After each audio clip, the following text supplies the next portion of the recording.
What if your favorite NFL team decided that this is the year they go all in? And by all in, I mean all in. Forget draft picks or planning for the future, all in. That's exactly what we're going to do in this series of single-season rebuilds, starting with the Las Vegas Raiders. The Raiders are a team who are busy this offseason, bringing in Davante Adams and Chandler Jones. Our goal is to take the Raiders' current roster and do everything in our power to bring in all the talent we possibly can with the goal of winning the Super Bowl in one single season. There are no plans for the future, no draft pick is safe, we are using any and all available cap space. There's only one goal here, and that is to rebuild the Las Vegas Raiders in a single season. I went with the Raiders because as of the time I'm recording this, they are PFF's 16th ranked team in the NFL. They're expected to be competitive, but it's not wrong to say that this team is not a Super Bowl favorite heading into the season. And when you look at the roster, you get a clearer idea of why that's the case. This offensive line isn't good, at least not as far as Madden ratings are concerned.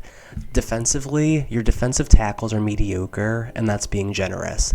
Your secondary has some young and exciting players, but no one's mistaking this for the Legion of Boom. There are positives, sure. Carr is a very good quarterback and his weapons are exceptional. Defensively, Max Crosby and Chandler Jones should make for a great pass rush duo, so I definitely think we can elevate this team to contender status with the right moves. When you look at who's available in free agency, Richie Incognito and Brian Bulaga immediately stick out as two options that can definitely upgrade our offensive line, so we are going to go ahead and bring both of them in. The Raiders have about $20 million in cap space in real life to work with, so that's roughly what we've got to use here. It's not going to be spot on, we've got a few million more, so let's just use our imagination and say that we did some restructuring to free up a couple million more. Odell is definitely tempting, but we already brought in Davante Adams, plus we've got Hunter Renfrow and Darren Waller, so I think we're okay as far as pass catchers go. We are going to go ahead and bring in Sue because I know that he has mutual interest in real life with the Raiders, so we'll bring him in. Possibly changing him to DT could improve his rating. I know he used to play there, so we'll see, but I'm happy as far as our free agent signings go. Keelan Cole has a fairly big cap hit for not being very good, so we're able to flip him a third and a seventh to the Ravens for Calais Campbell. The guy might be about on his last legs, but he's an 87 overall and we just need him for this season. Jason Kelsey's 32 years old, but he's still a 92 overall center.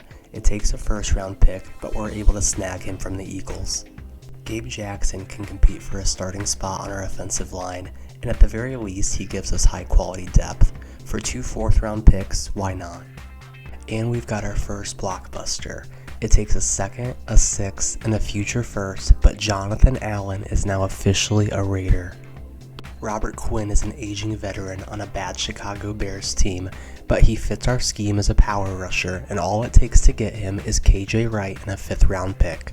Demario Davis is a stud, and all it takes to get him from the Saints is Jayon Brown and a future third. And for our very last move, we're flipping a 2nd-round pick in 2023, along with strong safety Jerron Harmon to the Patriots for Kyle Duggar. So now that we've completely mortgaged our future, we're just about out of draft picks for the next 2 years, we have no cap space left, let's take a look at our starting roster. Offensively, this is a very strong unit, and this offensive line that looked so rough at the start of the video is now looking like one of the better lines in the league overall. On the defensive side of the ball, we weren't able to make any major upgrades in the secondary, but this defensive line should create more than enough pressure, and our linebacking core is now very strong. All in all, this now looks like a team capable of not only winning a tough AFC West, but also being able to go on a deep playoff run well into January. So now let's go ahead and sim to the playoffs and see what happens. Okay, so we sim to the playoffs and we miss them entirely. We lose the tiebreaker to the Chiefs at 9-8 and we miss out on the playoffs. Wow. So let's take a look at the schedule here just to see where things went wrong.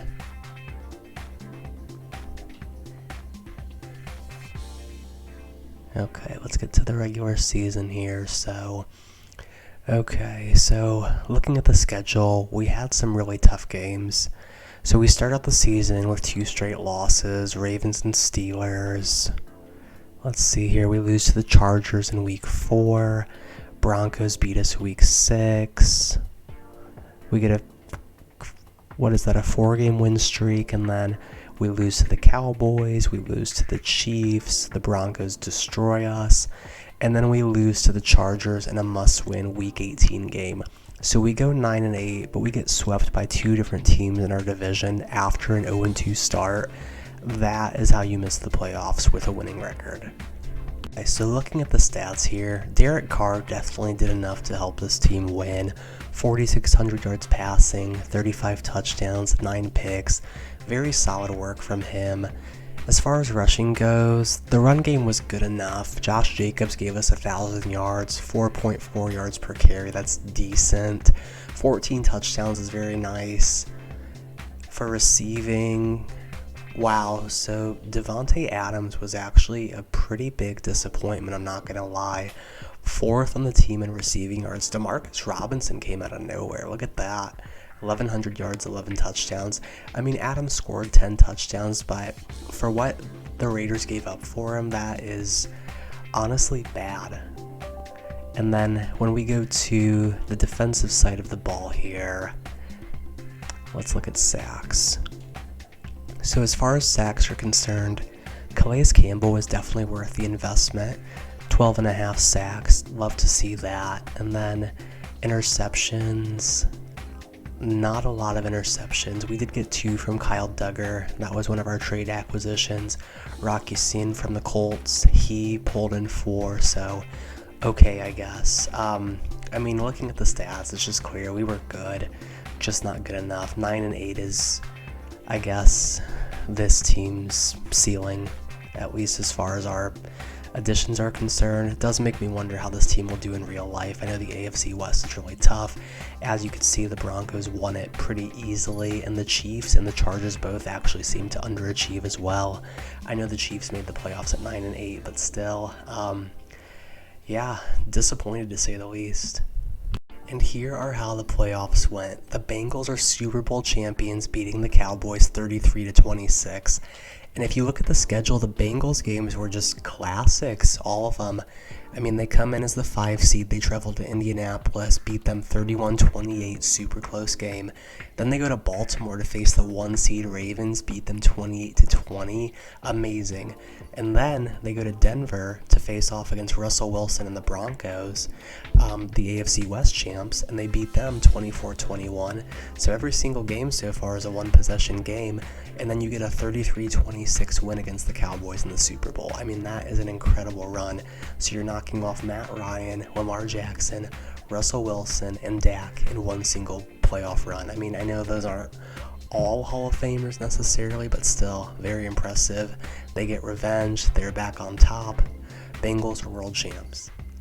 So even though this first episode didn't result in a Super Bowl win or even a playoff berth, I still feel we were able to give the Raiders the pieces they needed to compete. So go ahead and comment your suggestions below on the next team that we should try this with. Hopefully we'll have better luck next time around. Thank you guys so much for tuning in. And if you like this video, please like it and subscribe. And I'll see you guys next time.